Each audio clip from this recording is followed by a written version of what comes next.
ಇವತ್ತು ಕೇಂದ್ರ ಬಜೆಟ್ ಮಂಡನೆಯಾಗಿದೆ. ಭಾರಿ ಗಾತ್ರದ ಬಜೆಟ್ ಮಂಡಿಸಿದ ವಿತ್ತ ಸಚಿವೆ ನಿರ್ಮಲಾ ಸೀತಾರಾಮನ್ ಕರ್ನಾಟಕಕ್ಕೆ ಏನು ಕೊಟ್ರು, ಕರ್ನಾಟಕದ ರೈತರಿಗೆ ಏನು ಕೊಟ್ರು ಮತ್ತು ಕರುನಾಡಿನ ಕನ್ನಡಿಗರಿಗೆ ಯಾವ ಗಿಫ್ಟ್ ಅನ್ನು ಕೊಟ್ರು, ಬದಲಾಗಿ ಪಂಚ ರಾಜ್ಯಗಳಿಗೆ ಕೊಟ್ಟಿದ್ದನ್ನ ಕರ್ನಾಟಕಕ್ಕೆ ಕೊಡಲಿಲ್ಲ. ಇಲ್ಲಿನ ರಾಜ್ಯದ ರೈತರಿಗಾಗಲಿ ಮಧ್ಯಮ ಬಡವರ್ಗಕ್ಕೆ ಏನೇನು ಅನುಕೂಲ ಆಗಿಲ್ಲ ಅಂತ ಹೇಳಿ ರಾಜ್ಯದ ಉಪಮುಖ್ಯಮಂತ್ರಿ ಕೇಂದ್ರದ ಬಜೆಟ್ ವಿರುದ್ಧ ರೋಷಾಗ್ನಿ ಸ್ಫೋಟಿಸಿದ್ದಾರೆ. ಕೇಂದ್ರ ಬಜೆಟ್ ವಿರುದ್ಧ ಡಿಕೆಶಿ ಕೆಂಡಾಮಂಡಲ, ನಿಗಿ ನಿಗಿ ಕೊತ ಕೊತ ಕುದಿದ ರಾಜ್ಯದ ಉಪಮುಖ್ಯಮಂತ್ರಿ.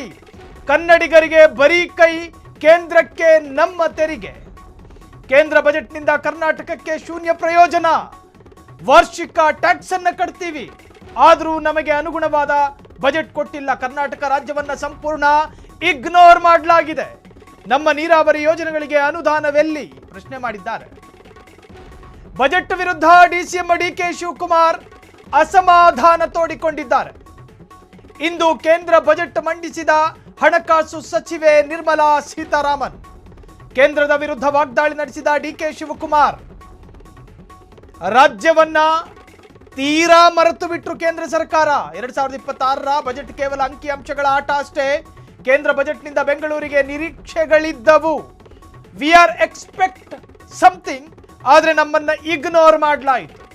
ಪ್ರಧಾನಿ ನರೇಂದ್ರ ಮೋದಿ ಇದನ್ನ ಜಾಗತಿಕ ನಗರ ಅಂತ ಕರೆದ್ರು. ಭಾಷಣದ ಸೌಂದರ್ಯಕ್ಕೆ ಹಂಗಂದ್ರು. ನರೇಂದ್ರ ಮೋದಿ ಅವರು ಬೆಂಗಳೂರನ್ನ ಕರೆದಿದ್ದು ಜಾಗತಿಕ ನಗರ ಅಂತ, ಗ್ಲೋಬಲ್ ಸಿಟಿ ಅಂತ ಕರೆದ್ರು ಬೆಂಗಳೂರನ್ನ. ಅವರು ಕೇವಲ ನಾಲಿಗೆಯ ತುದಿಯಲ್ಲಿ ಉಚ್ಚಾರ ಮಾಡಿದ್ರೆ ಹೊರತಾಗಿ ಬೆಂಗಳೂರಿಗೇನು ಕೊಡ್ಲಿಲ್ವಲ್ಲ. ಒಬ್ಬ ರಾಜ್ಯದ ಉಪಮುಖ್ಯಮಂತ್ರಿ ನೋಡಿ, ಒಂದು ಭಾರೀ ಗಾತ್ರದ ಬಜೆಟ್ ಕೇಂದ್ರ ಮಂಡಿಸುವಾಗ ಈ ದೇಶದ ಪ್ರತಿಯೊಂದು ರಾಜ್ಯವೂ ಕೂಡ ಕೆಲವೊಂದು ನಿರೀಕ್ಷೆಗಳನ್ನು ಇಟ್ಟುಕೊಂಡಿರುತ್ತೆ.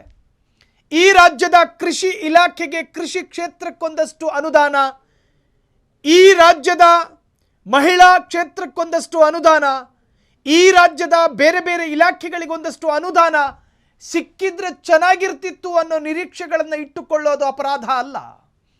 ಈ ದೇಶದ 30 ರಾಜ್ಯಗಳು ಕೂಡ ಇಟ್ಟುಕೊಳ್ಳಬೇಕಾದ ಮೂಲಭೂತ ಹಕ್ಕದು. ನಾವು ಟ್ಯಾಕ್ಸ್ ಅನ್ನು ಕಟ್ಟುತ್ತೀವಿ ಕೇಂದ್ರ ಸರ್ಕಾರಕ್ಕೆ. 12ಕ್ಕೂ ಹೆಚ್ಚು ಲಕ್ಷ ಕೋಟಿ ಟ್ಯಾಕ್ಸ್ ಅನ್ನು ಕಟ್ಟುವ ರಾಜ್ಯ.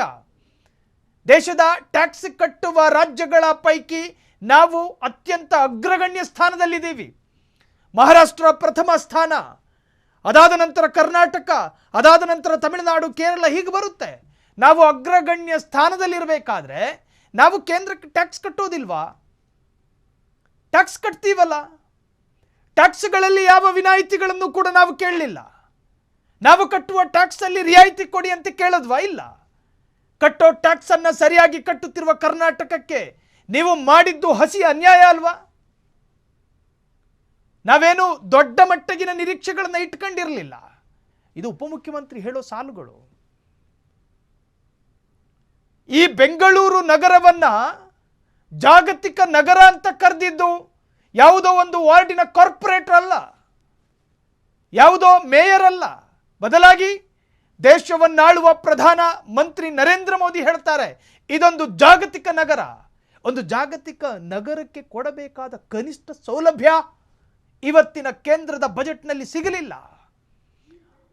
ಆ ವಿಚಾರವೇ ಇವತ್ತು ಉಪಮುಖ್ಯಮಂತ್ರಿಯನ್ನ ಕಣ್ಣು ಕೆಂಪಾಗಿಸಿದೆ.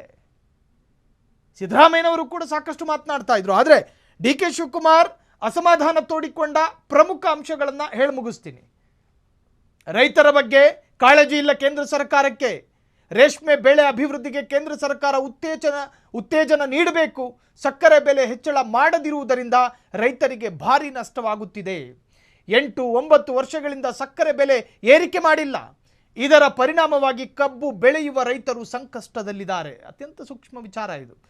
ಕೋಪರೇಟಿವ್ ಸಕ್ಕರೆ ಕಾರ್ಖಾನೆಗಳು ಮುಚ್ಚುವ ಹಂತಕ್ಕೆ ಬರ್ತಾ ಇದೆ. ಅದಕ್ಕೆ ಕಾರಣ ಏನು? ನೀವು ಸಕ್ಕರೆಯ ಬೆಲೆಯನ್ನು ಹೆಚ್ಚು ಮಾಡಿಲ್ಲ. ಈ ಕಾರಣದಿಂದಾಗಿ ರೈತರಿಗೆ ಸಂಕಷ್ಟ.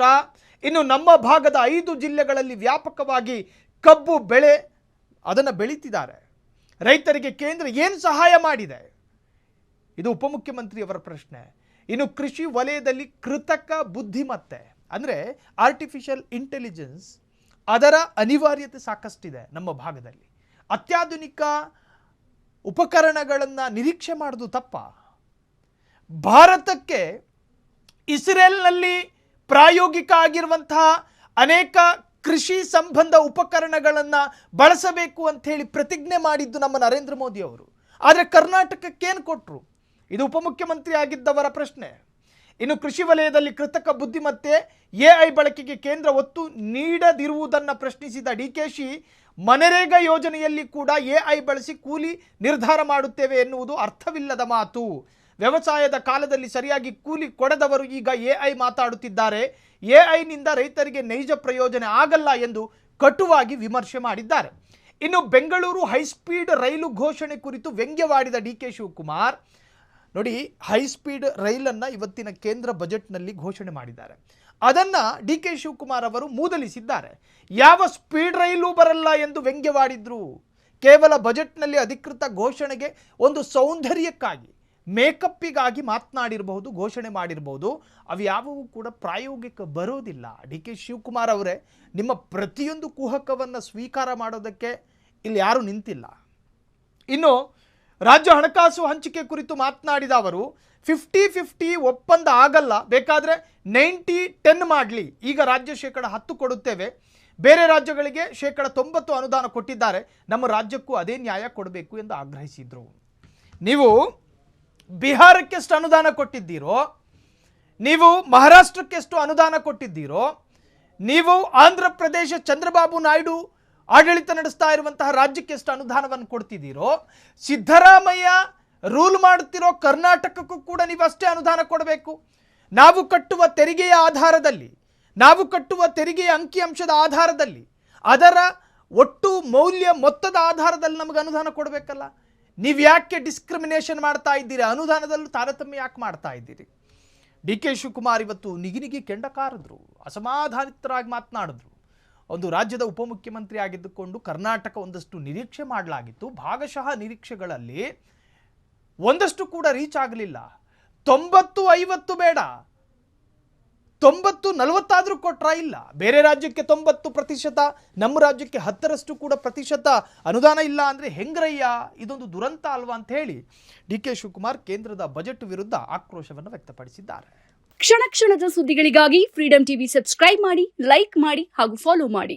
ಹೊಸ ಸುದ್ದಿಗಳ ನೋಟಿಫಿಕೇಶನ್ಗಾಗಿ ಬೆಲ್ ಐಕಾನ್ ಮೇಲೆ ಕ್ಲಿಕ್ ಮಾಡಿ.